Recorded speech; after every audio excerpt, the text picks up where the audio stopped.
Qabul qilayotgan dorilarimiz boshqa a'zolarga nojo'ya ta'sir qilishi mumkin. Uni baholab, oldini olib turishimiz kerak bo'ladi. Masalan, emaglif farsiga sidik yo'llari infeksiyasini kuchaytirib qo'yishi mumkin. Peshob analizi nazorat qilib turiladi.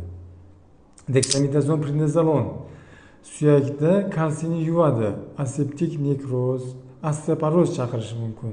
MRT, densitometriya tekshiruvlari qilib turiladi. Aspirin, artofen oshqozonda 12-1 eroziya, yaralar chaqirishi mumkin. Ekvides qilib turiladi va gastroprotektorlar ichib turiladi.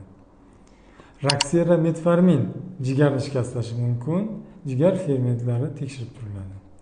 Daksarubitsin ximiyoterapiya vositasi yurakni zararlaydi, toksik ta'sir qiladi, kengayishiga olib keladi. Echo, EKG qilib turiladi. Mana shu dori vositalarini qabul qilayotgan bo'lsangiz, profilaktik tekshiruvlardan o'tib, nojo'ya ta'sirlarni baholab turishingiz lozim bo'ladi.